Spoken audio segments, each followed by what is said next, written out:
Pada video kali ini kita akan membahas SKD di UCPNS tahun 2024 yang muncul di hari kedua, yaitu tentang rata-rata ya. Penyajian soalnya dalam bentuk tabel. Jangan panik dulu kalau tabel-tabel seperti ini. Terkadang beberapa peserta sudah melihat tabel langsung di skip aja soalnya. Padahal kalau dikerjakan ini cukup mudah. Mari kita bahas bersama-sama. Tabel di bawah ini menampilkan nilai rata-rata siswa dari 4 sekolah dalam ujian mata pelajaran fisika dan kimia. Terdapat 4 sekolah, yaitu A, B, C, D, SMA A, B, C, D. Lalu ada nilai fisika dan kimia. Sekolah manakah yang memiliki rata-rata nilai tertinggi jika nilai fisika dan kimia digabungkan? Nah, jadi di sini ditanya nilai rata-rata tertinggi ya. Nah, kita harus ingat dulu konsep rata-rata itu atau X-bar itu adalah jumlah data per banyaknya data.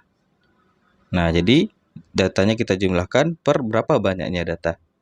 Nah, dalam kasus soal ini, di sini untuk SMA yang A, kalau kita cari rata-rata nilai fisika dan kimianya jika digabungkan sesuai dengan pertanyaan, maka untuk mencari rata-rata dari sekolah A itu adalah nilai fisika kita jumlahkan jumlah data 75 ditambah dengan 80 per banyaknya data. Banyaknya data itu ada 1, 2. Nah, ini tidak perlu kita cari berapa nilai pastinya ya. Nilai hasil penjumlahan di atas lalu bagi 2. Karena nanti di soal atau di SMA B, C, D penyebutnya per 2 semua. Nah, di sini kalau kita jumlahkan 155 per 2 ya.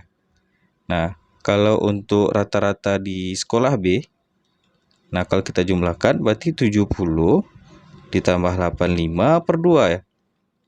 Nah, jadi penyebutnya sama karena banyaknya data semuanya sama, yaitu ada 2 mapel, ada mapel fisika dan ada mapel kimia. Nah, untuk mencari nilai tertingginya berarti cukup kita perhatikan jumlah datanya saja ya. Karena tidak ada data yang lain yang lebih dari 2 ya. Karena mapel yang ditanyakan di sini adalah mapel fisika dan kimia jika digabungkan. Nah, kalau kita jumlahkan di sini bagian atas yaitu 5 dan 15 ya per 2. Nah, di sini kalau kita perhatikan penyebutnya sudah sama, tidak usah kita cari nilai pastinya. Terkadang beberapa peserta itu mencari nilai dari 155 per 2, lalu untuk yang B dicarinya pula nilai 155 per 2. Nah, itu cukup memakan waktu.